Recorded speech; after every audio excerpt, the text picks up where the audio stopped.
Bang! What's up, everybody? Welcome into the Wolfpack Fantasy Football Podcast. I'm your host, Dylan Clemens. Here with me, as always, are my two co-hosts, Michael Plant and Mike Bonney. What's up, fellas? Hey. Ready to have fun with you guys on a Friday night. Where else would I want to be? Yes, sir. Looking like a ghost today. Yeah, he is. I'm the ghost of Thursday night football's past. I was going to say, let me tell you, nothing gets me more excited for week 5 than watching that Thursday night football game in which we didn't see a touchdown go on the board. That might have been the word. Guys, I just want to say it. My dog had as many touchdowns as last night. Yeah. 0. I could have thrown a touchdown, I feel like. Not a chance. I mean, bullshit. I could have saw KJ Hamler. Yeah, but and somebody broke it down. So I would have saw that shit. Russ man's got PTSD, man, from throwing that route in the Super Bowl and getting picked off to lose. Same exact from what, route, 5 years ago, 4 years ago. Somebody broke it down on Twitter saying Eric Saubert was actually the number 1 read, and then Hamler was the number 2 read in that. But he eyed down Cortland Sutton the whole time. I was going to say, it was Cortland he number was the 1 third, all the he way. was the third Saubert, read. Saubert was not the number 1 in that option. It was Sutton the whole way down. For Russ, anyways. He should have just ran to get the first down. He earlier in the game, he ran for 18 yards. Why couldn't he get just 2? Man. And Gilly had Cortland Sutton locked up because he can't separate, That's fair. We talked about that all season. I mean, hey, he's been all right fantasy purposes, though. He just doing it with a guy on his back because he can't get past him ever. Big time. But yeah, guys, before we jump into our week 5 game previews, I just want to remind you, please smash that like button. Please hit the subscribe. We appreciate it. And then head on over to fantasy6pack.net/plans and check out our membership that we have going on over there, guys. And the promo code is still active, X6P early, for 25% off while supplies last, guys. And that's got award-winning rankings. Join the Discord. You get updates. Anything you think of, you get all your questions answered on there right away. You fuck up one more time like that, I'm going to discard you. Get out of here. But even mean. Before LaPlante and I argue anymore, let's go ahead and jump into our game preview so we can argue in there. And we got another London game, guys. Don't forget about this. It was a big controversy Twitter, all over the place. Hey, people messaging their commissioners. Hey, can you swap out Alvin Kamara here? I forgot that. I would tell them to piss off. Exactly. Pull them out of your lineups. We know that there's a London game this week. Be ready. Pay attention.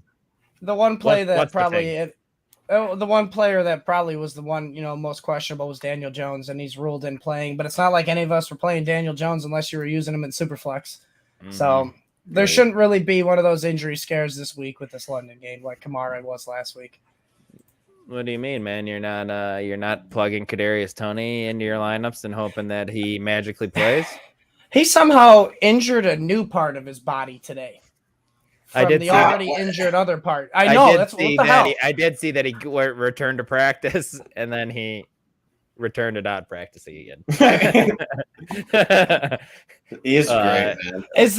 And I'm not trying to be a shithead or anything, but is he the Derrick Rose of NFL? Just falls down. No, Derrick Rose at least had a career. Yeah, and what an MVP and stuff. Kadarius Toney, we've literally seen him play a game and a half where he was great.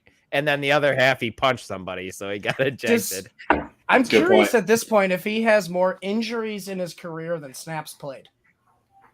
He definitely has more than catches. That's a biggie. But go on. We've already spent way too much time on this Giants offense. Yeah. This is a fantasy show, and the only fantasy relevant player in their offense, not in Superflex leagues, is Saquon Barkley, and you're starting him. So let's just jump on right over to the Packers, and I want to talk to you about the backfield. Aaron Jones looks like the better running back here.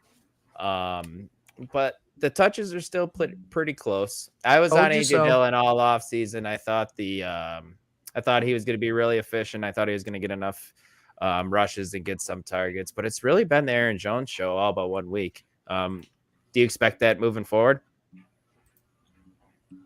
And this week? Yeah. More so, I mean, at least obviously in the passing game, I figure Aaron Jones will start getting a higher target share than AJ Dillon. They're within 2% of each other. I think like 11 and 9. Mm-hmm. And then I assume, this is just me guessing, that AJ Dillon would get more of the rushing share than Aaron Jones will later on. The big thing is whether who will get the red zone targets, and I think it'll be Aaron Jones still. I was gonna say AJ Dillon's just not scoring touchdowns right now, man. That's kind of what's killing his. Well, he's not really killing you, but he's not having huge days. He's giving you 7 to 10 fantasy points because he's not finding the end zone. And you drafted him where he needed more. Exactly. Yeah. 4th, 5th round. Like right now, he's RB 28 or something like that. Mm-hmm. Which, I mean, is a guy you're starting, but still, it's not what we expected. Right. And then, Mike, I want to jump over to you, and let's talk the wide receivers who are breaking out a little bit. We kind of got 2 guys here. Allen Lazard's back from that injury that he battled earlier in the season. Romeo Doubs, it seems to be getting a lot of those Devontae Adams targets where he's catching fade balls in the end zone, just being looked out in the red zone. Yeah, for sure. What do you think about these 2 this week? Well, as the resident Packer fan, I love it. As a fantasy football player, this one's closer than we all would like to imagine. Everyone was hyping up Lazard in the offseason. But currently, I give the slight edge to Doubs. We got more snaps played, more targets. I know Lazard's missed a game, but even if you added his targets per game, which is 5.7, we'll be nice. We'll round it up to 6. You add that to Lazard's target total of 17 on the year. He's got 23. Well, Doubs has 24. So I just give the slight edge to Doubs with how you mentioned it. He's getting those fade routes that Aaron Rodgers likes to throw. He's getting those deep targets towards the end zone that Aaron Rodgers likes to throw to Devontae Adams. I just give the slight edge to Doubs, but I wouldn't be surprised if Lazard kind of takes it over down the stretch, but both guys flex worthy, possibly wide receiver 3. Yeah, I saw a video going around Twitter this week of Allen Lazard just putting a defensive back on ice skates with his route running on a nice curl route. It was very nice. He's surprising me, man, with it's just not fast. Yeah, right. But good route runner, good hands. You want to talk about they not love him as a blocker too? Yeah, exactly. But let's go ahead and jump over to our next game, Pittsburgh Steelers at the Buffalo Bills. And Ike, the end of the days for Mitch Trubisky. We might not ever see him be a starting quarterback ever again in the NFL, barring injury. Hey, man, maybe he makes the career out of like Chase Daniel did. Like Alex Moran wanted to do. He will be one of the better backups in the league. Yeah, totally.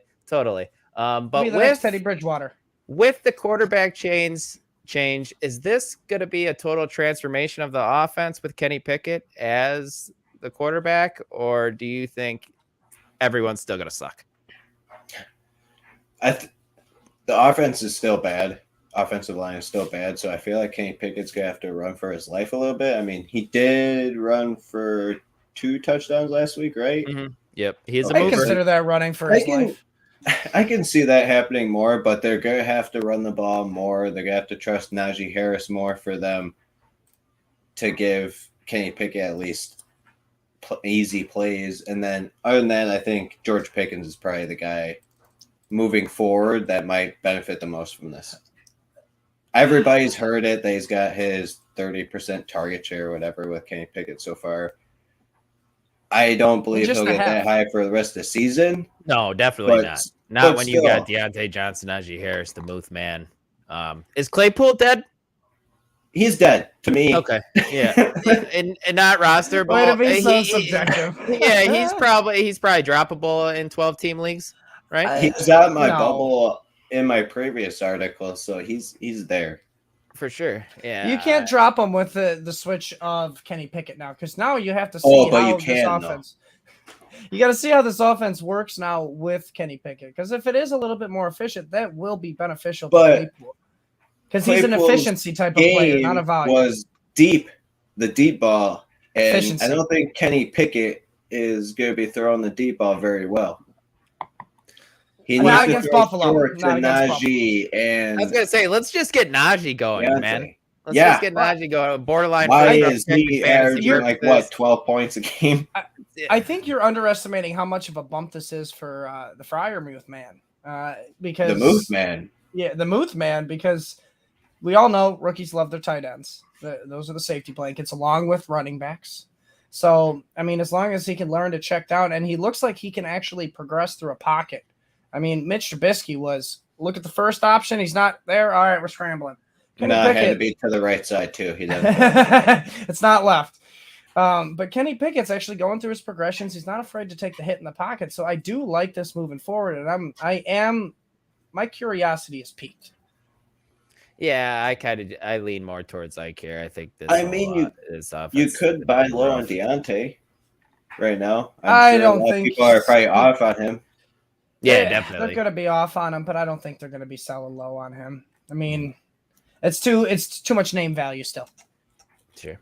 Let's go ahead and jump over to the Bills now, guys. I think you're starting Josh Allen at this point. I think he's proven to you enough. Devin Singletary, I'm plugging him in your lineups every How about week. Stephon Diggs? Are you plugging him in? You guys? Yeah, he's all right too. All right, I might want to switch him out for Lazard. Okay. But Mike, what I want to hear from you here is it's a joke. I want to know who you want the rest of the season and this week between Isaiah McKenzie and Gabe Davis. Why do I get all the hard ones? I mean, I just have to talk about the Packers backfield. Maybe. No, this one easy. But this one is easy. But I mean, if you look at it from a box score point of view, you're looking at McKenzie the rest of the season. But if you take a deep dive into it, which I did, I'm still taking Davis. It's abysmal, guys. He's got 8.7% of the target share, which is third for all the Bills wide receivers behind McKenzie and Diggs. And then it's fifth out of everyone for the Bills behind Singletary and Dawson Knox, who both have 13%. But Josh Allen is the only one, guys, out on the field more than Gabe Davis. Gabe Davis is the second highest snap percentage on this team. And believe it or not, we all were upset he missed the game or what was it, week 2? Yeah. Ankle injury. Yeah, so one less game played than Diggs, but yet Davis has played one more snap than Diggs on the year. Diggs took cramps, by the way, but I don't care. But Davis didn't play for a whole game. Yeah, I don't care. I'm just saying he's on the field and he's running routes. It's just he's not getting targeted right now, and he's eventually going to get targeted. He's not a bust just yet. He's not a bust just yet. Okay. Both these guys are startable because this offense can support 3 wide receivers. Yeah, I kind of lean towards Mike here a little bit. Just with his scoring his touchdown upside. Gabe Davis still got 5 touchdowns his last 5 games. Like, you can't forget that. 4 games. He's just missing the target share, but he's still out there more than Diggs, more than McKenzie, more than the running backs. And he's been dealing with an ankle problem, man. By the way, an 8.7 target share might be the worst I've ever seen from a guy who was projected to be a top 24 wide receiver. What do I tell you? Wide receivers are inconsistent as all hell. Not everyone's Cooper. Just wanted to get that out there. It's not good. Definitely not good. But it's not great. You're probably not starting him until he gets more targets. Got a question for Bob Dole here. Singletary or Najee Harris this week? I'm still going Najee Harris. Najee. Yeah. Hope for the best. No, huh? Yeah, well, man, I want to go against the grain here because I do like the matchup. Pittsburgh's rush defense is not great, guys. It's not good. The only thing that scares me, Mike. Let me interrupt you quick. I was gonna say they're 20. Go ahead. The problem is the last time the Bills kicked the shit out of somebody, that they worked in James Cook on the ground quite a bit. That's what worries me about Singletary, because I think James Cook got like 14 touches the last time they kicked the shit out of a team. Steelers are 23rd worst against stopping the run this year. Definitely way bottom half. Yeah. So if there was ever a game for the rushing balance to get more on track, this would probably be the best one. It's just you're probably safer going with Najee. The volume is always safest. And I think they're going to lean on him a little bit more with the rookie quarterback. That's true. Center. But I would not be surprised if Singletary outscores him in this one, because I just think there's a good chance Singletary could get 2 touchdowns in this game. Sure. Jumping over to our next game, Ike, I'm going to start with you. Los Angeles Chargers at the Cleveland Browns. I got a 2-parter question here for you. Let's start with the first part. Is Austin Eckler back after last week? Yeah, he looked good, man. He finally saw those red zone touches. Positive regression came his way with the touchdowns this past week. How do you feel about him this week, man? And is he back? He's back. Back, yeah, but I wouldn't say I would say top 7 running back, not top 3. I don't think you'll be seeing 3 touchdowns every game. I was even surprised by that. You'll see some games where he doesn't score, but his receiving is going to save him. He'll always be near the top of the running backs at the end of the week. So I wouldn't be worried about him at all. Start him with full confidence. Agreed. And then I'm curious where you have Mike Williams in your rankings after him seeing 11 targets last week and him kind of bouncing back. I think he had 12-ish fantasy points, somewhere around there. I haven't changed it since Keenan was ruled out, right? Keenan was ruled. Yeah. Right now, I think I am at wide receiver 17, so I'll probably bump a little bit. So he's definitely in the fringe wide receiver 1 territory. That surprises me a little bit, man.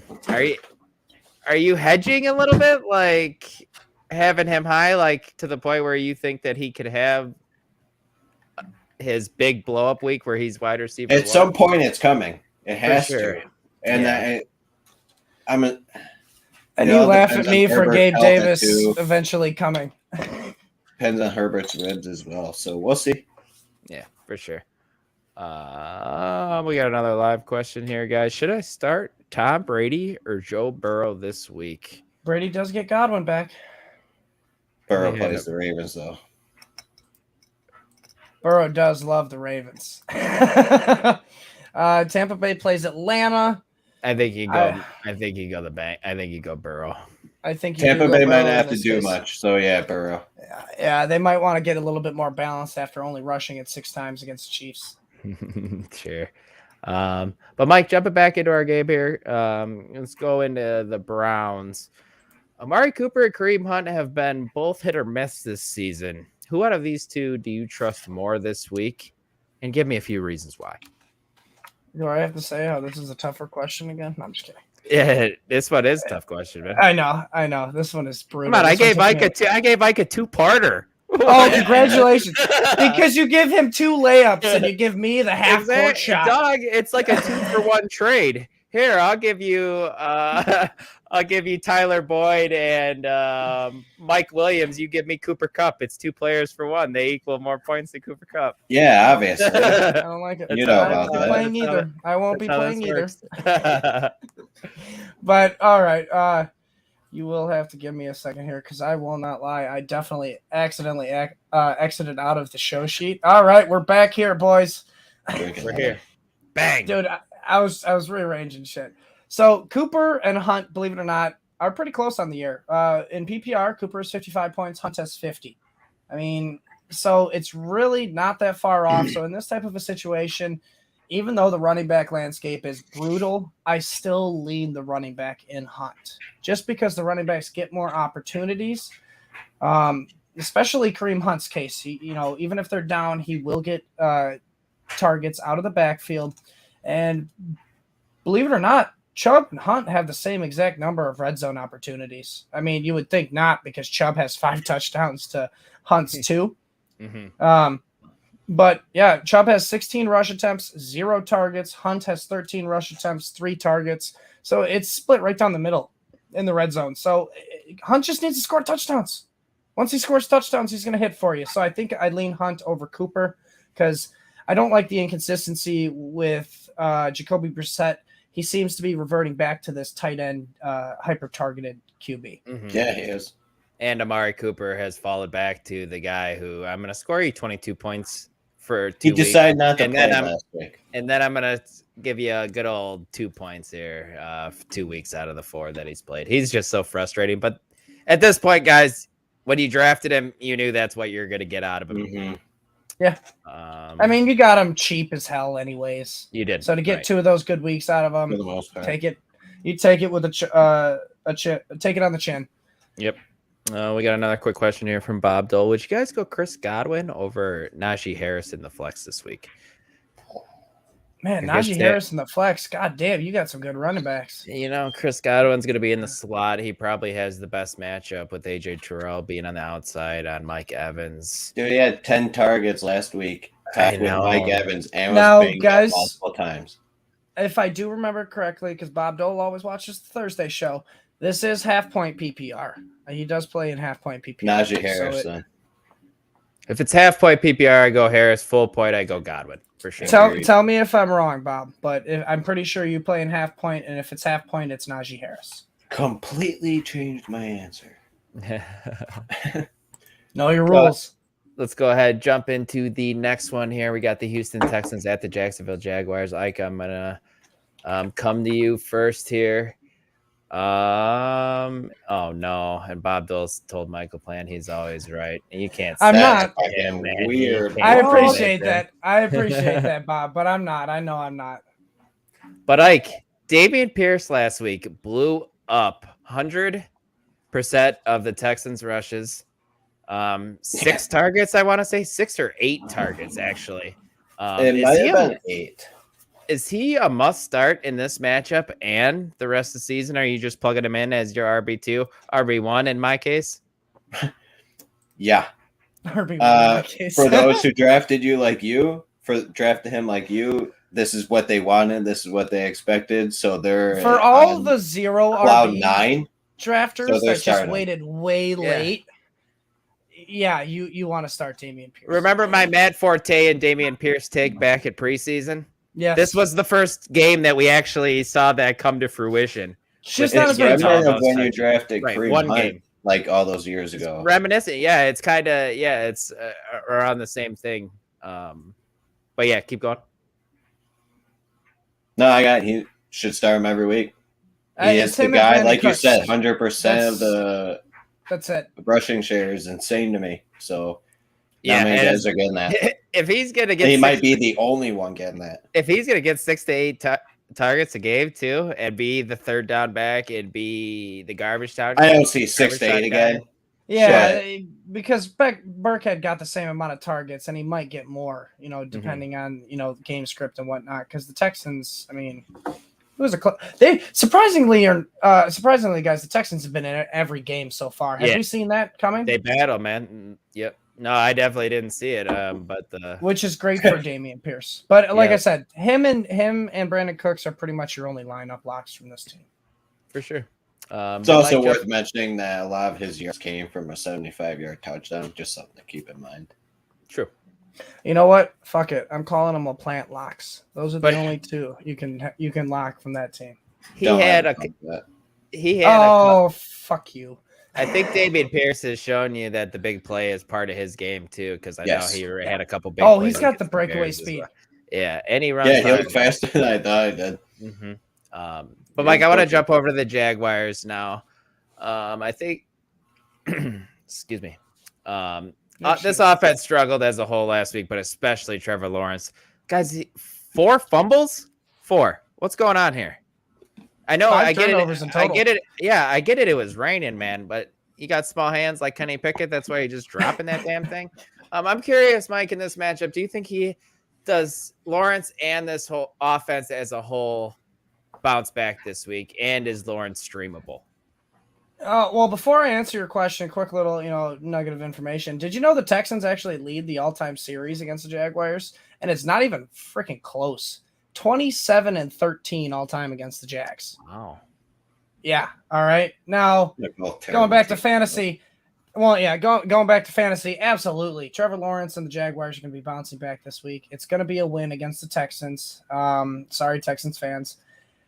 Kirk, Robinson, and Dylan, you're going to like hearing this. Hopefully Etienne can bounce back this week. Yeah. Texans are 31st against the run this year so far.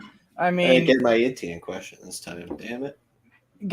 There's one team worse than the Texans at stopping the run, and I'm not telling you who it is. I know it is. Because it's our next matchup. Is it? Oh, damn. Oh, no, I was right. It's the Bears, right? Yes, it is. yeah, they're brutal against the So he could absolutely have an efficient game here. It won't be it could be a little bit more an uptick in volume if the Jaguars just ram it down their throats. But like we said, Texans have been in every game so far. I plan for them to be in this game, and I really do. If I'm not a huge betting man, but I think Texans cover the spread. Yeah, for sure. I tend to agree. And I know a lot of James Robinson owners are hoping he bounces back, and I could 100% agree with you, Mike. I think he's going to this week. I'm not holding out hopes for I am holding out hopes for ETN, but he's on my benches this week, guys. He's worth a flex play if you're desperate. Yeah. That's it. But it's like I'm starting Devin Singletary over him. I'm starting Dameon Pierce over him. I'm starting Ramondre Stevenson over him. He's just taking. Go ahead. What would you do for like wide receivers here? You starting, Are you starting Gabe Davis over Travis Etienne? Yeah. I don't think so this week. This week I go Etienne. Just like I said, Gabe Davis, I trust the rest of the season. I just don't know if I trust it this week. I don't even trust Gabe Davis for the rest of the season. Just goes to show you how much I think of Etienne. It's attributed to what Dylan said. I do think it's an ankle injury, but he's got to get targeted too as well. How about Juju Smith-Schuster or Etienne? I'm gonna go Etienne there. Juju, I want to fight Juju, man. I want to fight Etienne, so that's true. That's true. And we'll get into Juju. I don't have any beef with anybody. Later. We'll get into Juju a little bit later on. He does have a good matchup this week, though. But we got another question here from Dion. What's up, man? Robert Woods, Chris Godwin, Romeo Doubs, Garrett Wilson. He need to standard. Oh, man, that's very enticing. That's very enticing with Robert Woods because Treylon Burks is out. I know. I think it's still Chris Godwin and Romeo Doubs. No, I mean, I kind of like Garrett Wilson and Chris Godwin more than Romeo Doubs. Garrett Wilson has 37 targets on the year. Romeo Doubs does not have 30 targets on the year. Mm-hmm. So the red zone targets are in his favor. Might play slow because they got Teddy. They might want to run the ball more. The Packers are playing the Giants, who may not even be in the same atmosphere as their totally fair. Yeah, in the Packers second half. Play at an embarrassingly slow pace. So actually, it's not as slow as last year, believe it or not, but it's not as fast as I would like it. But I believe it's Chris Godwin and Garrett Wilson for me. I like Romeo Doubs. Those are great options, Dion. Great options. Jumping back into our game previews, guys, we got an NFC North divisional matchup here. The Chicago Bears at the Minnesota Vikings. I know you guys are excited for this one. We saw a little bit of life from this Bears offense from a fantasy standpoint, at least. Darnell Mooney, I think, finished with like 12.5 fantasy points. I want to say 90-ish yards. Fields finally hit him on it's got to be a season high. 50-yard catch. Yeah. Right? But, yeah, I think he saw 6 targets, though. Caught 4 or 6 of them or something like that. My question to you is, can he have another game where he gives you 12 to 15 fantasy points here against, to be honest with you, a defense in Minnesota that doesn't scare me whatsoever? He very well could, but the thing is trusting him enough to put him in your starting lineup, especially in a shell league, would not be doing it. No chance. Only guy I would start on a Chicago team would be Khalil Herbert, and that's if Monty doesn't play. But if you're in a deeper league, like 14, 16, I don't know, however deep they go, you can probably play Mooney for sure. I'm curious to see how this Bears offense fares this week, because this is really the first team that they've played that an offense could put up a ton of points on them, and get out on a lead, which is going to force the Bears to have to throw later in games. So we may see. I don't think they will. You still don't think the Bears will? You think they're going to protect Fields even when they're down 24-3? I'm just so upset with this team throwing less than Cooper Kupp's catches, so I can care less. I think we're going to see Fields get to 30 pass attempts this week. That's what I'm That's a stretch. Because the Vikings are going to be beating the shit out of the Bears. That's I don't know, man. They really like running the ball. Ooh. Yeah, they do. But Mike, jumping over to the other side of the ball, the Minnesota Vikings. Delvin Cook has kind of started out the season slow. He's been okay, but he's still searching for those touchdowns which he struggled to find last year as well. Will we finally see the Dalvin Cook blow up? Well, first off, I just want to give you just a total idea of how bad the passing offense for the Bears is. So obviously we know they're terrible. They're the worst. So number 2 is the Giants. They have 558 passing yards on the year. The Bears have 390. That's sweet. All right. So I just love piling on you Bear fans. But we'll move on to the to the Vikings here. At least we have 2 wins.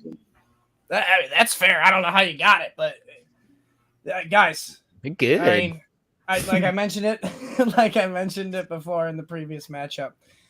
You only got one team worse than the Texans stopping the run, and it's the Bears. They're the only team this year who's allowed 700 plus rushing yards through 4 games. You know, quick math. Is that good? Yeah, quick math. That's not good. This is exactly what we've been waiting for Cook. He's 8th in rushing attempts. The volume is here for his blow up game. This is the game I think he gets, 2 touchdowns and 100 plus, at least rushing yards, maybe 150 plus total purpose, receiving too. Yeah, I I think agree. this is the blow up game though. I tend to agree. With him scoring those touchdowns, guys, I don't think Adam Thielen's going to get one this week. Sit Adam Thielen this week. Jumping over to the next game now, guys. We got the Detroit Lions at the New England Patriots.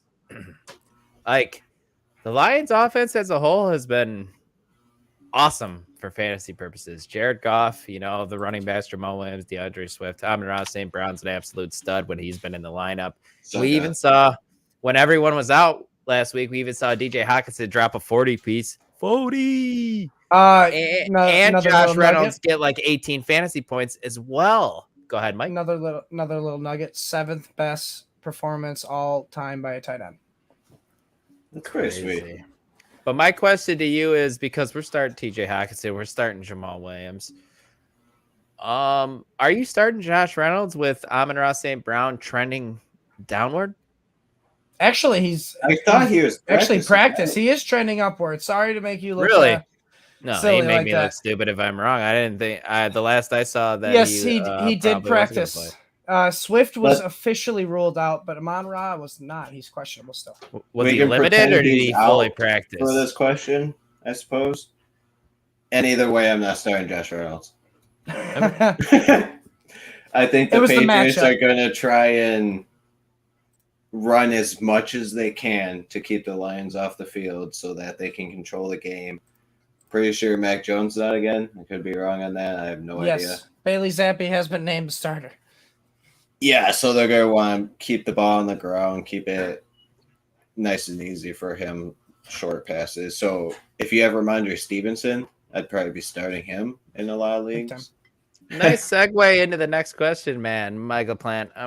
Talk New England's backfield now. You want Stevenson or Damian Harris? I mean, he could have mentioned Harris too. I mean, it would have been a better segue, but at least I tried. I give you credit for trying.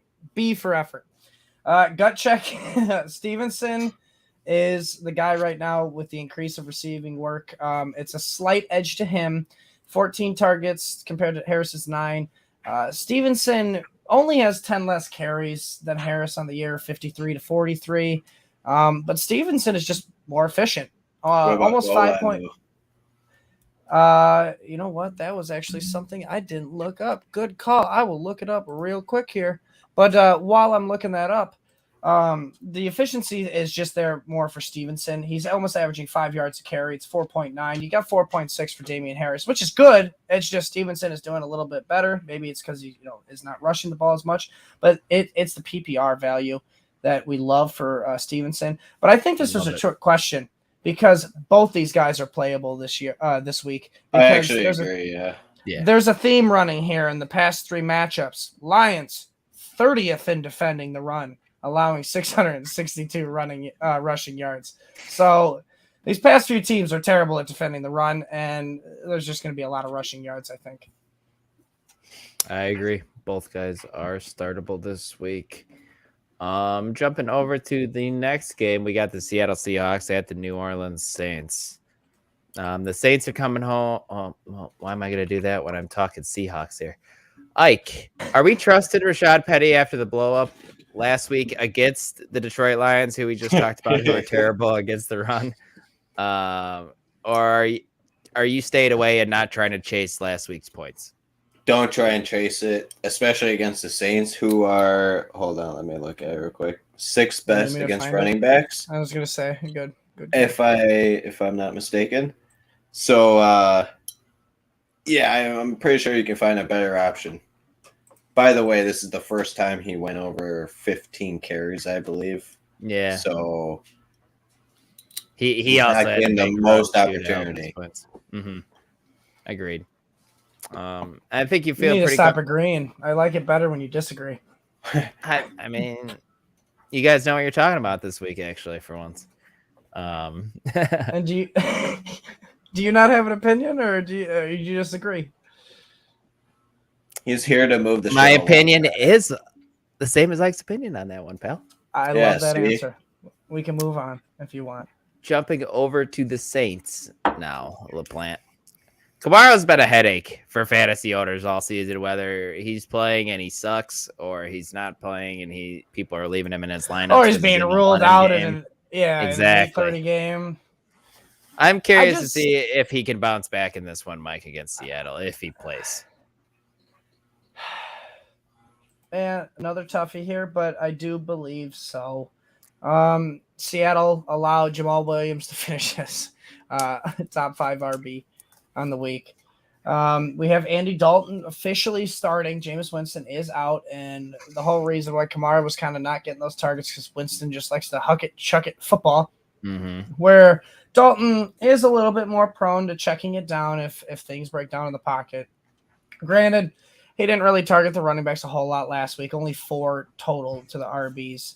But Kamara, that's why he had 3 of those targets were to freaking Mark Ingram guys. I mean, I wouldn't be throwing Mark Ingram if I had a choice.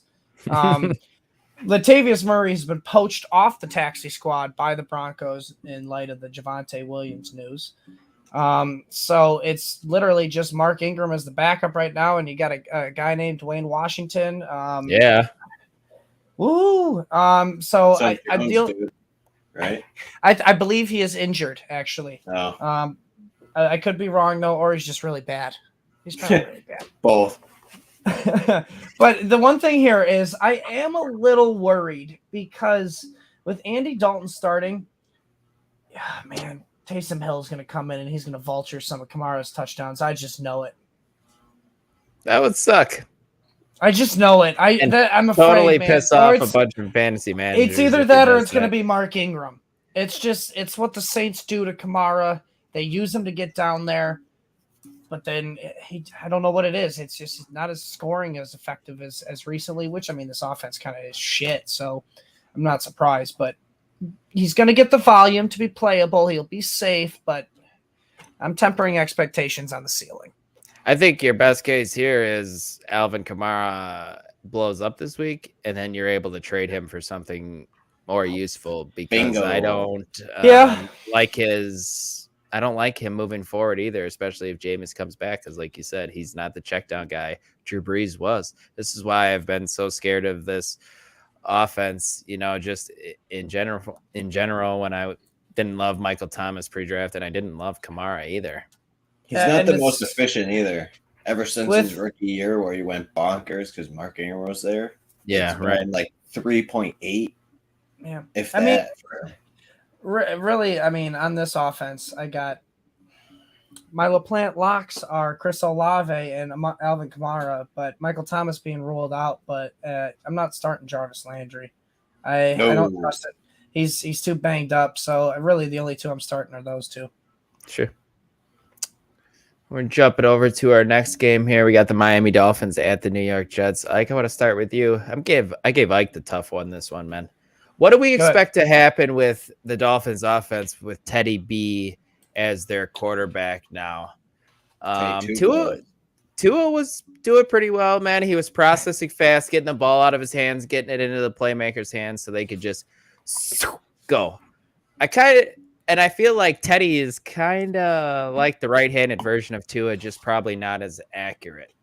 I'm curious to see, do you think this offense takes a hit with Teddy at quarterback, and which way you move the Jalen Waddles of the world and the Tyreek Hills up and down in your rankings?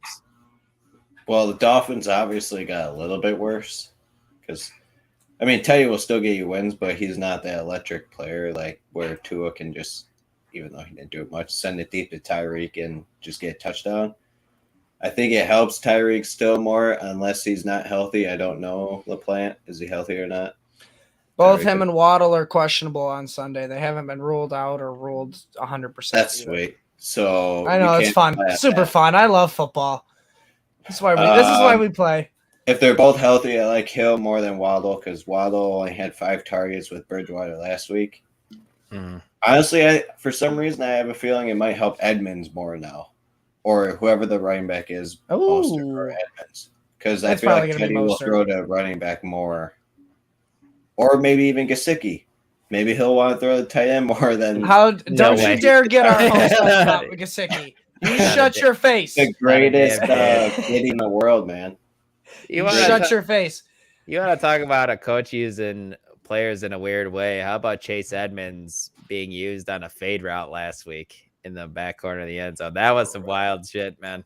And he looks like the red zone back. Raheem Mostert is the early down grinder. They got down in the red zone last week, and then all of a sudden Chase Edmonds gets down there and he's getting red zone targets and red zone touches. It's like, what am I watching right here? You know, like Chase Edmonds is supposed to be the passing right, down man, you know, stuff like that. And I think Mike McDaniels might ride Raheem Mostert until he can't run anymore. It's possible. Yeah. Which, I mean, it could be soon. I can't predict injuries. No, I hear you. Let me 10 seconds. Raheem Mostert or Chase Edmonds rest of the season? Raheem. Yeah, you can't bank on touchdowns. You got to go Raheem. You can't bank on touchdowns. Barring any injuries, I hate to say it, but it is probably Raheem, and that sucks. In a bubble with for where people drafted Chase, probably. And this sucks. Including myself. It does. Okay. I mean, we got Chase in the league, so it's not fun for us. But, I mean, he's not our RB2, so. Mike, jumping over to the Jets' point of view, you know, Zach Wilson played last week, came back from the injury, and he had his ups and downs for sure. I'm curious to hear your thoughts on this Jets offense as a whole this week and moving forward with Zach Wilson back at quarterback full time, hopefully. The confusing thing here is, I mean, Zach Wilson played like a competent quarterback. He came back, got the W, and he spread out the ball a lot more than I thought he would. 3 players on this team led the team with 6 targets. Yeah, Garrett Wilson, Breece Hall, and Corey Davis. Throw out Corey Davis. I don't trust it. Why? He's done it. You want me to disagree with you here? Here it is. Disagree with me. He's done it for. We're in week 5. He's done it for 4 straight weeks. I feel like, Mike, where he's given you decent fantasy production. Why are you not believing it yet with Corey Davis? Because ever since week 1, where he got 10 targets, it's been 4, 5, and 6. Mm-hmm. That's not great. I mean, that's flex worthy. But that's not, Garrett Wilson or Breece Hall where you're plugging in safe and confidently as your RB2 or wide receiver 3-2 with Garrett Wilson and Hall. I mean, speaking of Breece Hall, while you're on it, I can't love somebody more rest of the seaon than Breece Hall, but keep going. I'm so excited for him, man. It's awesome. He's awesome. I am excited for him. But I'm just not discounting Michael Carter here yet, just yet. And I do agree, because Wilson spread the ball out as much as he did, if you're desperate at tight end, I think you can use Conklin this week as a streamer. Dolphins are 31st in passing yards given up just in general. It's not just against tight ends. It's, everybody. But when you're that bad against defending the pass, I mean, I think it's startable and streamable. Yeah, that one surprised me where Conklin was still able to produce with Zach Wilson last week as well. And like you said, if he's still there on your waiver wire, I'm not sure he is available in a ton of leagues anymore. He is streamer worthy, I agree. Especially with the injuries we're seeing at tight end with Kyle Pitts being out. And then for me, I went and picked up Logan Thomas. That's a blessing in disguise, guys. And then take it easy. Take it easy. And then Logan Thomas ends up with a calf injury, and he's trending down as well. Totally not good right now at the tight end position. No, it's not great. But I'll jump over to the next game. Yep. We got the Atlanta Falcons, the Tampa Bay Buccaneers. Mike, I'm going to start with you because we don't know where Ike is. He's back. He's like a Jeffrey. He leaves, he comes back, and he's back again. So we will start with Ike. Let's start there. Let's talk about the Falcons backfield. Ike, what can we expect from these with the tandem of Tyler Algier and Caleb Huntley? Before we get that, I do want to see what I want to know what LaPlante said about Breece Hall and Garrett Wilson. Kinda, are they startable? Or that's what? your fault. That's your fault. Yeah, you're gonna have to rewatch the pod. All right, well, give us some watch. Yeah, you can give us some watch time on YouTube and stuff, man. So just go back, check it out. You got to check tape. So my question, I'll give you a fantasy football analyst. I'll give you a freebie. Just let me know that it's out there. I'll give you a freebie. I do think Garrett Wilson is startable. Oh. I'm not gonna give you the one that you have in the home league. That was the answer. Anyway, at both. Anyways, Dylan, you can. Oh, touche. You are right. I already asked you the question, but I'm going to ask you again for the people at home in case they forgot. Yes, one more time. What can we expect from this Atlanta backfield tandem of Tyler Algier and Caleb Huntley? I don't believe in Huntley, but he did get the red zone touches for some reason. I find that weird. Probably because Algier is tired from. That's what I assume. Yeah. But moving forward, obviously Algier is the one you want. If you're starting anybody, it's Algier, which this week probably not the best idea, considering you're playing Tampa Bay. Yes, I know. Caleb Huntley or Chase Edmonds?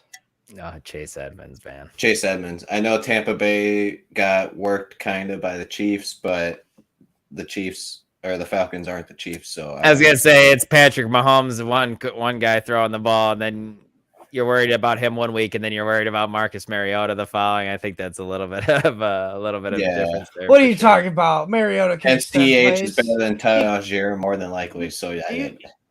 How dare you? Mariota has thrown a pass and caught it in a playoff game and scored it for a touchdown.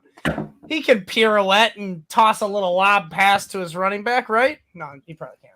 You guys think we're going to see the Falcons run the ball 13 times in a row in this game too, or no? No, Kyle Pitts is out. He can't block. Yeah, this is true.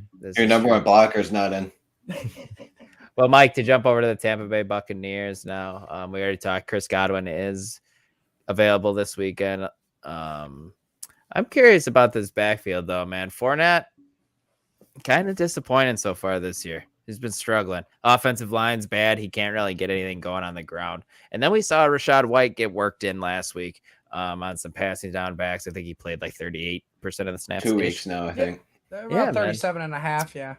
Are we worried about Fournette from a fantasy perspective? And are we worried that Rachaad White is going to continue to take touches away from him? Well, I won't lie. This was definitely a question I had for Joe last night on his podcast. But after I did a little bit of, more research here, I'm not really that worried because Fournette, he's third on the team in targets. Yes, the whole team. And I know there's injuries. All right. But he's also 10th in last game. And whatever. 7 or 8, whatever. 7 or 8. But, third on a team that likes to throw the ball is pretty positive in my opinion. But he's also 10th out of all running backs in rushing attempts. Even though they're not running the ball as much, he's still top 10. So the volume makes him safe. They're just bad at it. He's just not scoring, man. Well, that's what I was going to say. A few scores, and everyone's going to be like, oh, okay, here we go. Back to the note of, he's third on the team in targets, and it's probably because of the injuries and whatnot. Well, the wide receivers are getting healthy, and now that the wide receivers are healthy, they'll be able to move the ball more effectively, which means more scoring opportunities, so we can have more than one touchdown on the year. Yeah. Mm-hmm. So I do like his outlook for the rest of the season with everybody getting healthy. But that's the key. You need those wide receivers healthy. I think they can get by with the offensive line struggles that they're having with Brady and the passing volume that he's seeing. Same with Alvin Kamara, guys. If Fournette has a good week, I think you're trying to sell him high right now, to be honest with you. I will say this, though. I think one more week of this from Rachaad White, and he's absolutely flex worthy. Interesting. Yeah. Right on. Okay. That's a little spicy. But I can get those touchdowns. You can a little bit more effectively with him, because if you get a Fournette taking all the workload, getting down there, you can get Rachaad White getting vultured touchdowns. Is that a fat joke, Michael Plant? That Fournette's gonna be tired after he gets him down there, or what? You better before he comes at you. He's not the only running back getting tired after being used and abused. True. It is very true. Jumping over to the next game here, guys. We got the Tennessee Titans at the Washington Commanders. Ike, starting with you. Robert Woods. Solid week last week, catching a touchdown. Actually wrote about him this week as a start wide receiver in my article, which was pretty interesting. No Treylon Burks. Woods has, I think, around a 20% target share, which is solid. I'm curious to see where you have him in your rankings this week. Fine.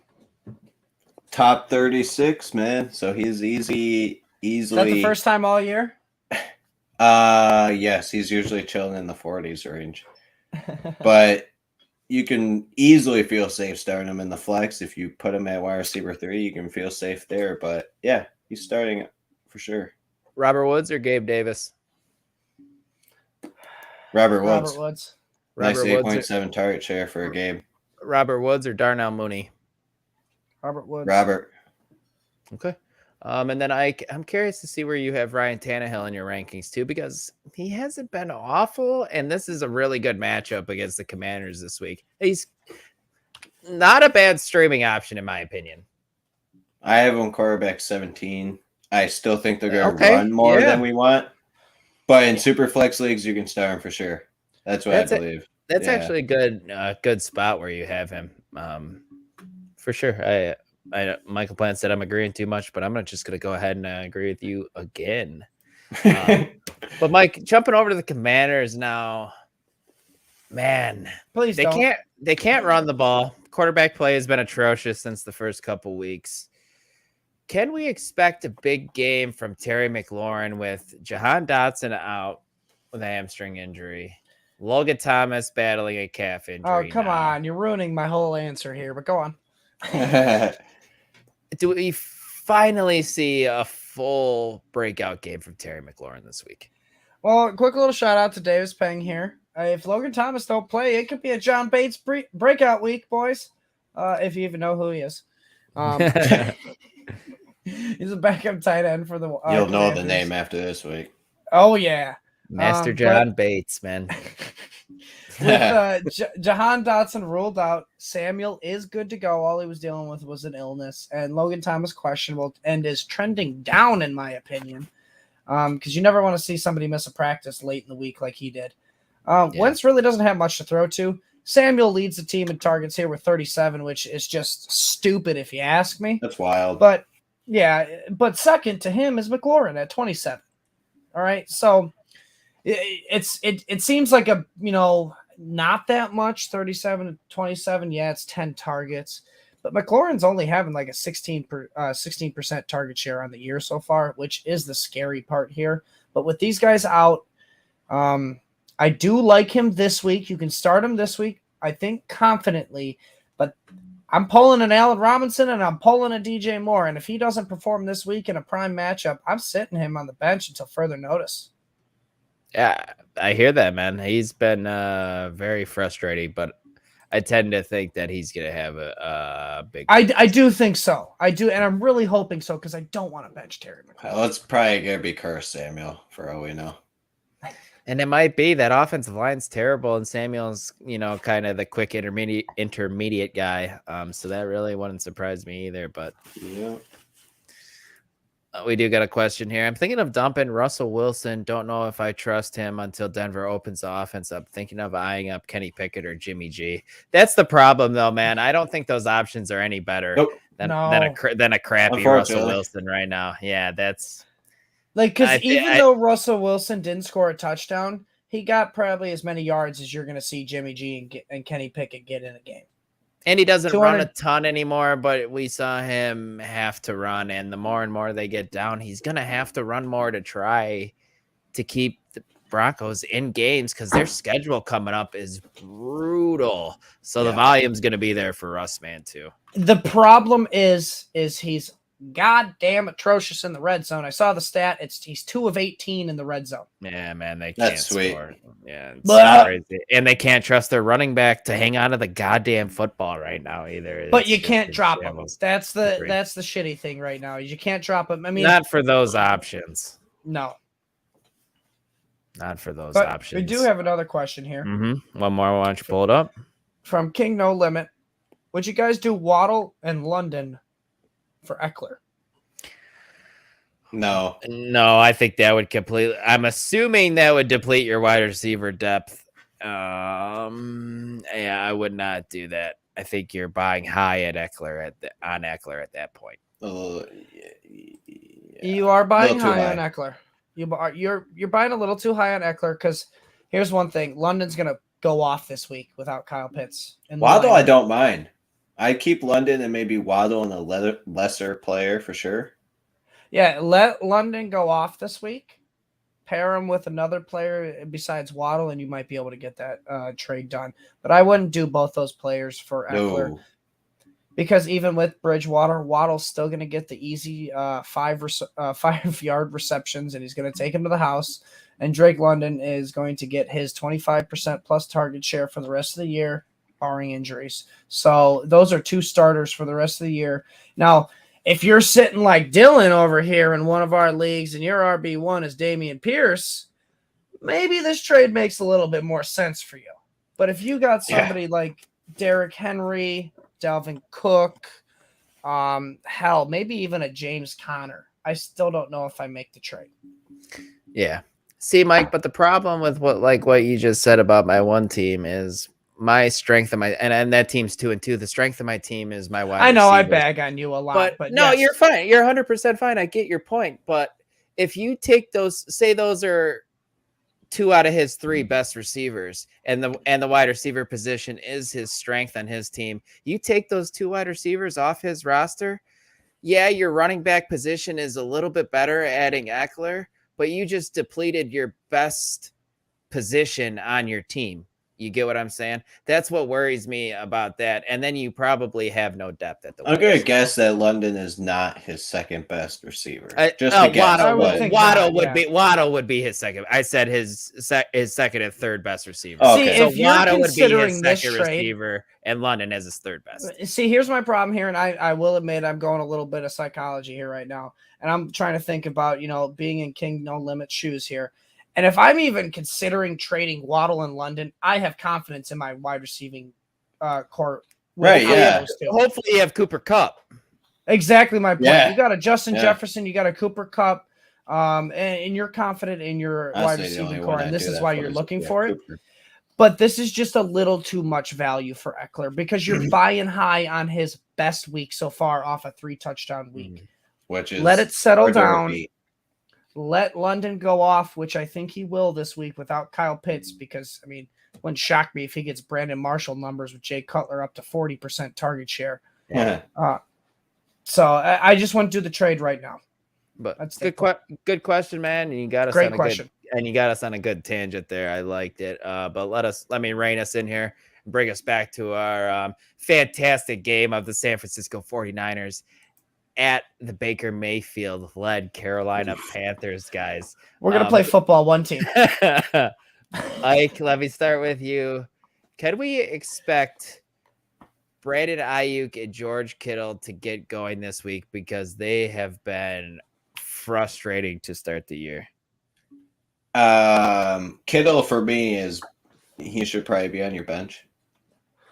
It's pretty bad right now. He has currently got an 8.7 target share.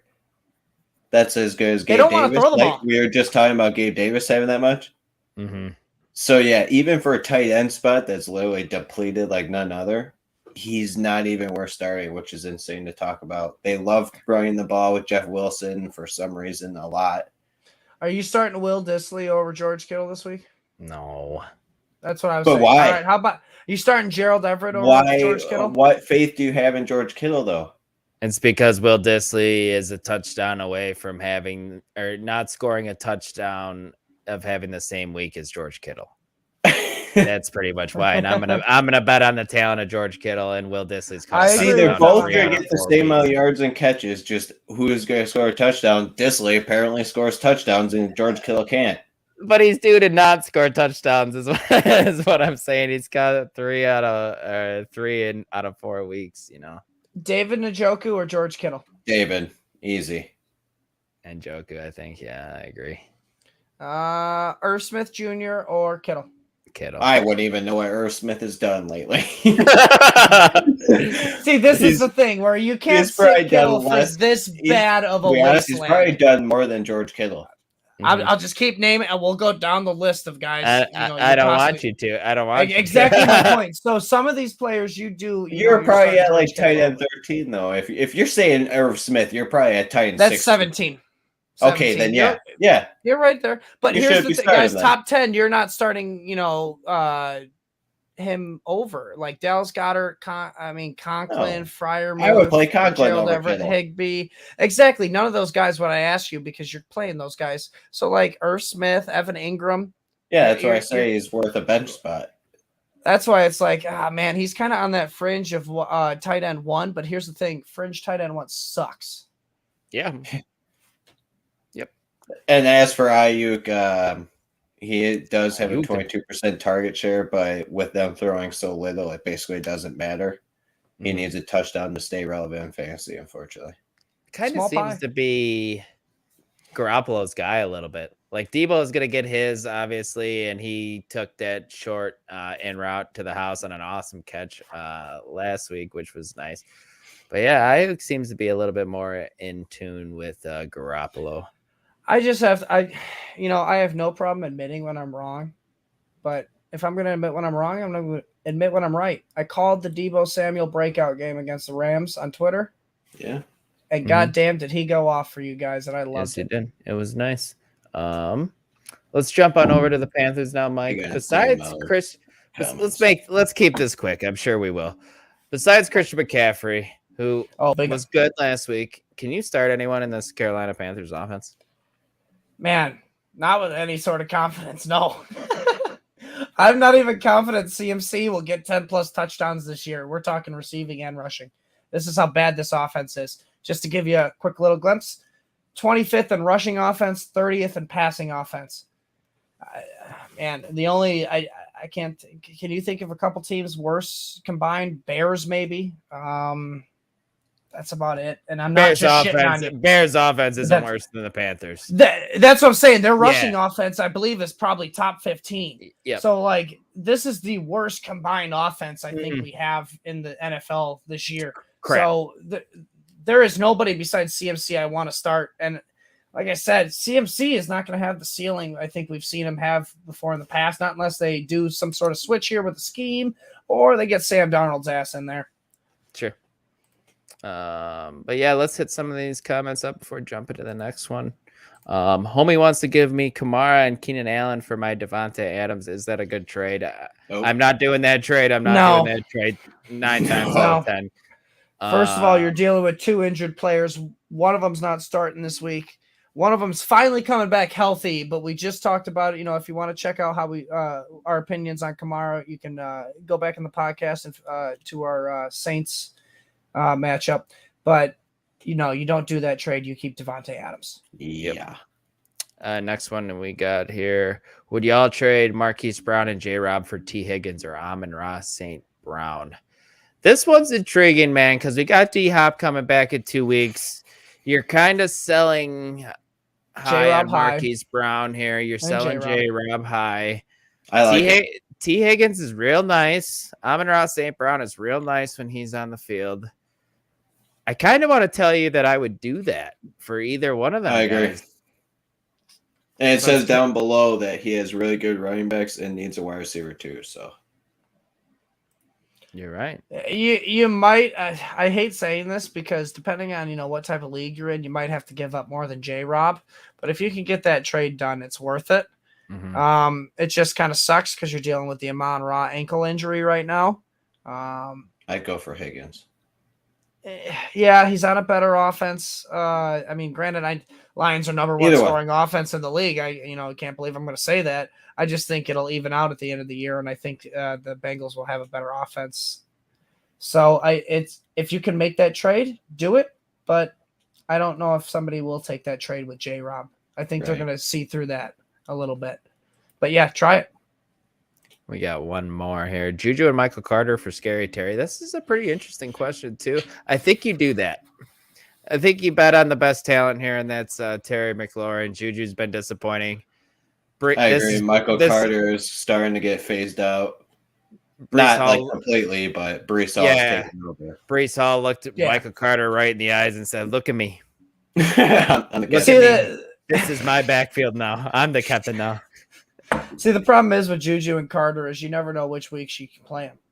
Scary Terry, it's kind of the same, to be honest with you. Well, no, but the thing with Scary Terry is at least he's getting a good enough target share to where he can be relevant. It's just, man, that offense sucks. Yeah, and he's so goddamn good.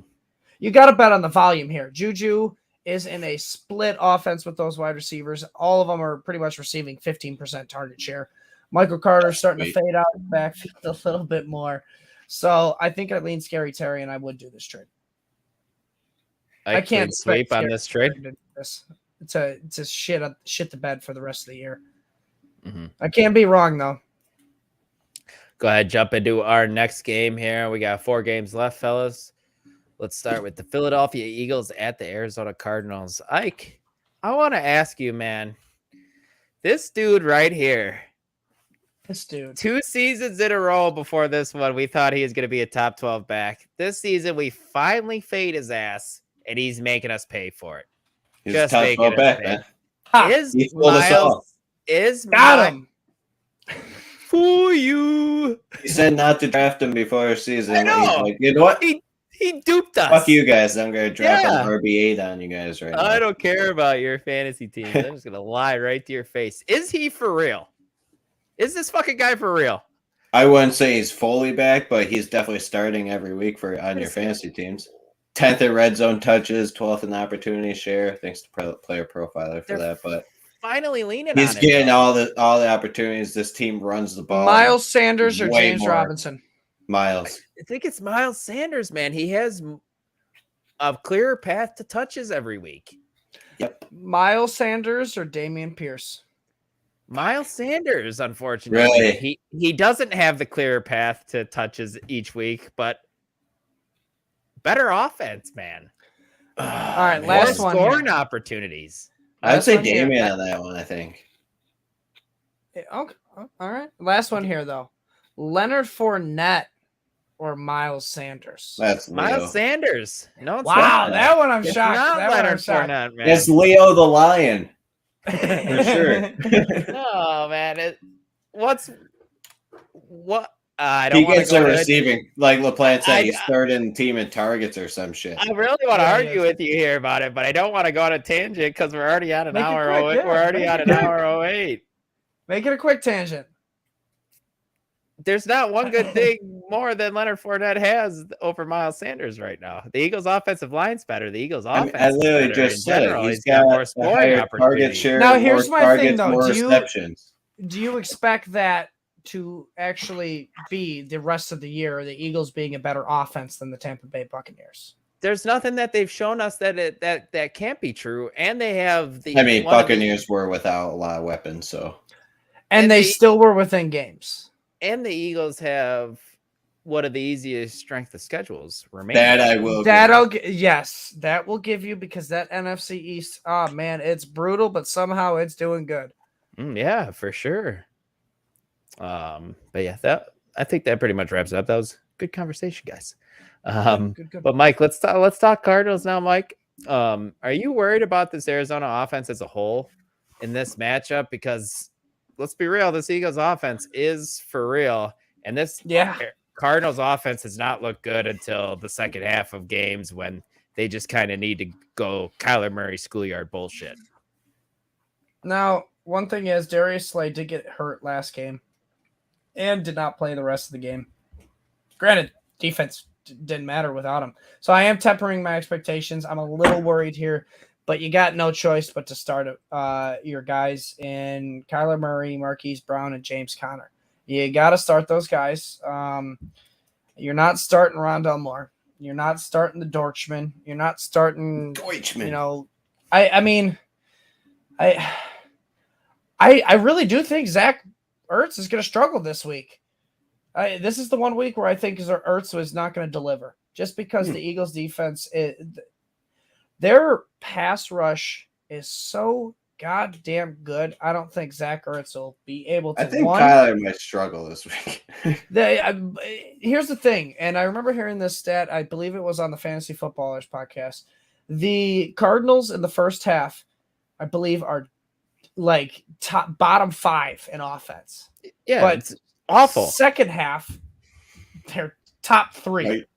Weird. So if you're going to get production or big weeks from this, it's going to be garbage time in the second half. Mm-hmm. This is a team that you don't want to get garbage time against, so they can force turnovers, they can get sacks and all that. And Kyler, we finally started to see him run a little bit more last week. And I don't know if he's going to be able to do that against this Eagles defense, because they sit in a lot of zone too. And that's going to be tough for Kyler to find his openings to be able to run. But like you said, Mike, they're going to have to try if they want any chance of winning this game. Yes, they have to. I mean, they're going to need to switch those first half woes around. Yeah, I don't see it happening. Very poorly coached team, I feel. Yeah, that's the problem, I think, really. I think Kyler's doing as best as he can on a poorly coached team. I think he takes the majority of the blame here because he's the face of the franchise. Sucks. It's like they just put him as your normal drop back passer for the first half, man. And he's sitting there back there getting his passes batted down because he's 5'6". You just gotta let him get out there and do the damn thing. It's a copycat league, and Cliff says, "Fuck no, I'm gonna create my own plays. We ain't copying shit." You, man. Why doesn't he copy the Eagles? That's what I'm saying. Copy the Eagles. Copy the Ravens. Take some QB runs in there. That's what the Bears may be doing. Yeah, yep. True. Going into our next one here, we got the Dallas Cowboys at the Los Angeles Rams. I'm going to start with you. Tony Pollard, let's just say it sucked last week. Zeke, What he only had like 10 fantasy points. He wasn't great. Yeah, right. What can we expect from these guys in this matchup against the Rams, whose defense is hit or miss, but pretty solid against the run, I think? They're actually best in the league at not allowing points to running backs. They're only allowing like 14 something, so it's not great for Zeke and Tony Pollard. This is the week you probably should be sitting both of them. I expect better days moving forward, but this isn't the week you want to be playing them. Really? You don't want to play either of them, huh? Okay. No. Okay. If you have to, because obviously there are some running backs out, I'd be playing Zeke, obviously, because he can fall into the end zone. Are you playing either of these two over Singletary, Pierce, or Ramondre Stevenson? Singletary, Pierce, Ramondre Stevenson. Honestly, no. I wouldn't. Right. Yeah, fair enough. And then just real quick. And that's crazy with how far Zeke's fallen. But now here's what I want to know, because you guys make fun of me because of the Mendoza line, whatever. How about Chase Edmonds? You starting Tony Pollard over Chase Edmonds? I think we're going Chase Edmonds. I think he's got more scoring opportunities with what we saw last week. It's a major downgrade against the matchup, boys. Yeah, this matchup is tough.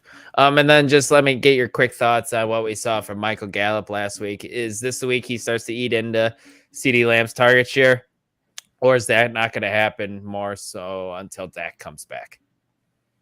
Because I'm going to go with Cooper Rush has zero chemistry with Michael Gallup, but we did see a touchdown last week, because how much could these guys have worked together this offseason and stuff, I mean, anything's possible with this Dallas Cowboys team, and by now, I didn't expect Cooper Rush to be 4-0 as a starter.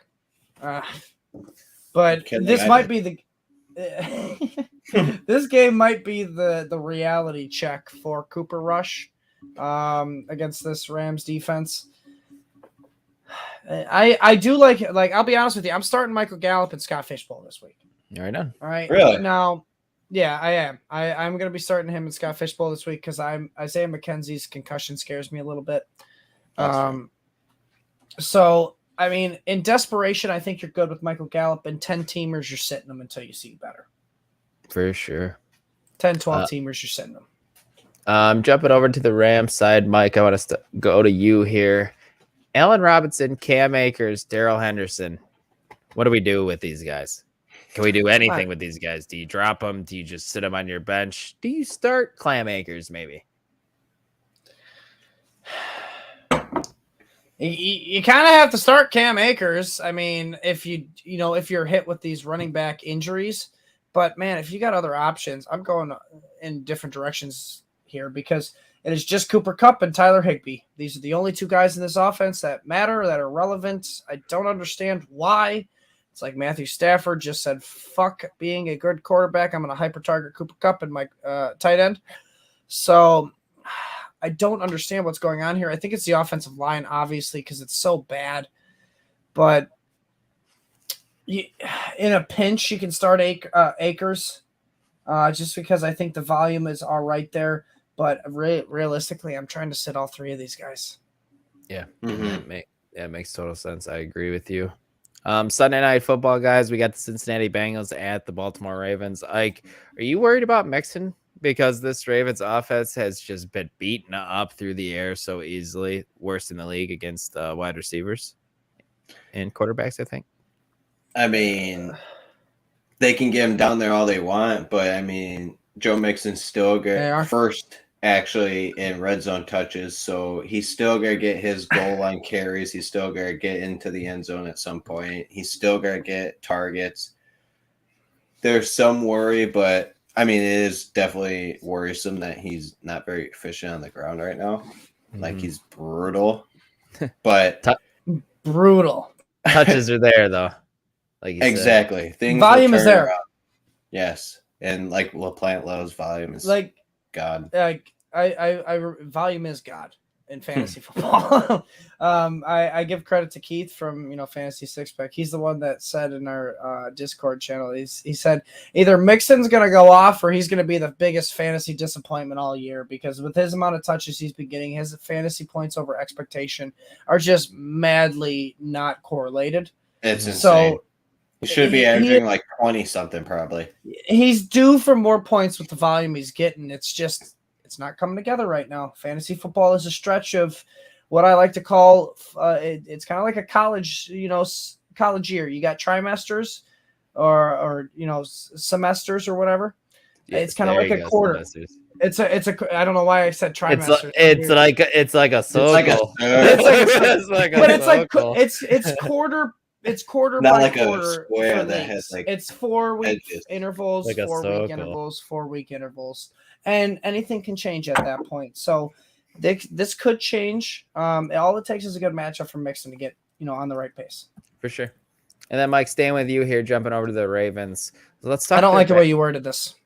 Why? Because they're not must starts. But why? No Rashad Bateman. Why he was ruled out, guys. Got to get him out of your lineup. Justice Star Hill, he got ruled out. He is not playing this week either. That's why I'm thinking maybe we see Duvernay play 80 to 90% of the snaps. Actually, maybe he gets some cardio in and runs a ton of routes. Yeah, he'll run a ton of routes. Seems like a cardio day for him. Run about 50 routes, 2 catches. He'll get his cardio in. The thing is Duvernay is so touchdown dependent. I love, that I don't love Rashard Bateman being out, but this does give a little bit more volume to Duvernay, his way. But here's the thing: it's going to be all Mark Andrews. Duvernay is going to have one of those days where maybe he gets 40 targets. he might have a better week than TJ Hawkinson had last week. Keith's ass. But I think Dobbins is a must start because you notified us about Justice Star Hill being out. So Gus Edwards, great news. He's practicing, but Gus. I don't believe he's Gus Bus. I don't think he's going to be playing here. So I think it's going to be a J.K. Dobbins, a Mike Davis, and maybe a Kenyon Drake week. And if that's the case, I'm going all J.K. Dobbins. And I'm a little hesitant on Duvernay. If you're desperate, he is worth a streaming start. He's just not a must start. Deeper leagues, I feel like.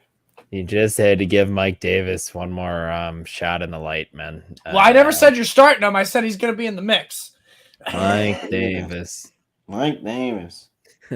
Monday Night Football, guys. We got the Las Vegas Raiders at the Kansas City Chiefs. You're starting Josh Jacobs at this point, guys. He's been awesome.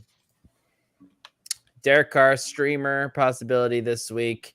Ike, I want to know, are you panicking on Darren Waller? Because outside of Kyle Pitts, he's been probably one of the most disappointing tight ends this season. George Kittle, by the way, just so we're and George there you Kittle. go. Sure, yeah, George sure. Kittle, yeah. For 10-team leagues, this is very disappointing because you expect him to be like a top 4 or 5 tight end, but he's playing more like a top 12 tight end. So if you're in 12-team leagues, you're like, yeah, sweet, he's still fine. But you blew it in 10-team leagues. It's all about perspective. He's top 5 in like all the air yards and the red zone targets and all this stuff. It's just not coming together because Devontae is there, I'm assuming, and Devontae is just like taking everything away from Darren Waller, and plus Josh Jacobs is playing insanely well too, so they're gonna get him worked in. So yeah, agreed. I mean, it's getting to like a 7 out of 10. Yeah, I'm up there with you. I'm probably at a 7.5. I'm pushing 8 after this week if he can't fucking pull something out of his something out of his magic hat. Pull something out of that rabbit, man. Like the 16% target share, 12th at the tight end. Rabbit, I think he's starting. It's wild. Yeah, the 12th best target share for tight ends he has. That's crazy to me. With what they paid him in the offseason, what we've seen his ability. Like I said, he should be top 5. Yeah, man, that boggles my mind. It's the red zone attempts. But that's what happens not the red when zone Devontae comes there. Look at what Rob Tonyan only had. Like he had way under 15%. Sure, yeah. So it is what it is when you get Devontae there. It really is because it's the biggest thing is the red zone targets because through 4 games, Darren Waller has 6 red zone targets and Devontae Adams has 13. Yeah. Last year it was Darren Waller having, that many red zone targets. Now, granted, he's the only guy with maybe Renfro getting a few here. That's the other person who was getting it as well. So Devontae Adams is just eating into his ceiling. He still has a solid floor for a tight end, considering tight ends are garbage. But the ceiling's not there where you drafted him, and he is fluttering in that range. Granted, he's doing better than Kyle Pitts. He is. So he's not that bad just yet, but he's on that trajectory. Mm-hmm. But Mike, let's finish up with the Kansas City Chiefs here. Not a wide receiver question this week. I got a running back question here for you instead. How can CEH possibly keep this up? And will he this week? Every week we say he doesn't. Yeah, dude's just gonna be the most efficient running back ever in fantasy football when it's all said and done, man. What are you gonna do? He's just gonna keep scoring and scoring and scoring. Well, when you're on one of the most efficient offenses in fantasy football, I mean, it's totally possible. It's plausible. He's breaking the rules, man. He might be that fantasy football anomaly to where, he's the one guy I think you might be able to count on a touchdown every week. Volume isn't king at this point. I know he got 20 touches not for last week, but he got 20 touches last week, but that was by far the most. No, in the standard league, this dude is absolute gold. Yeah. He only got 20 touches because they were up so much last week. Other than that, it has been Isaiah Pacheco and Jerick McKinnon in those neutral script games, like against the Colts. McKinnon. Honestly, it's Pacheco, guys. I don't think he deserves to be on anybody's waiver wire. I think he's worth a roster spot going down the second half of the year. Being on an offense like this. 10-teamers, no, but a little bit deeper. Yeah. He does worth a roster spot. Tyreek Hill's number, that's cool too. But it's worth a roster spot. I'm not starting him, obviously. I mean, we're barely, we're contemplating starting CEH right here. I'm just saying Pacheco looks good, guys. If you watch the game like, I know you do, you can't deny the talent there. I don't know how he slipped to the 6th round. I'll admit when I'm wrong. He's good. Yes, he is. Yes, he is. And then just real quick, guys, 10 seconds. Are you starting Juju Smith-Schuster this week, or would you rather play him or Gabe Davis? Gabe Davis. Gabe Davis for me as well. Give us a clean sweep to end the show. No. You idiot. I'm never giving you a clean sweep. All right, guys. Real quick, you going Juju or Brandon Ayuk? Brandon Ayuk. Juju. See, I'm still going Juju over Ayuk. It's Juju over DJ Moore. But I'm going to close the show, man. We've gone on far too long. We're on an hour 25. But, guys, that was a blast. Please smash that like button. Please subscribe to the Fantasy Six Pack YouTube channel. Appreciate it. Go on over to fantasysixpack.net/plans. Check out our plans. Make sure to hit us up with your lineup questions on Sunday, as LaPlante and I will be doing the Sunday social live stream. Ike, you want to join us? Feel free. I know we're going to a wedding together tomorrow, so we might be a little hungover. We're gonna be hungover as shit. Yeah, it's gonna be a party, guys. It's gonna be a party Sunday morning. And then after the games on Sunday, you're not gonna want to trust them. And then after the games on Sunday, of course, LaPlante and I are going to be here again doing the last call podcast, quickly recapping the games and what we saw and fantasy relevant news. Quick little just adjustment, tweak to the schedule. It's not really a schedule adjustment. We used to do the Sunday recap live. We are no longer going to be doing that live. Me and Dylan, we haven't decided yet if I think we're going to be posting it Sunday night. So everybody has that ability to watch it or listen to it Monday morning. Yes, sir. But thanks again, guys. We appreciate you watching. For Ike and Mike, I'm Dylan. Talk to you guys next week. Good luck in your matchups.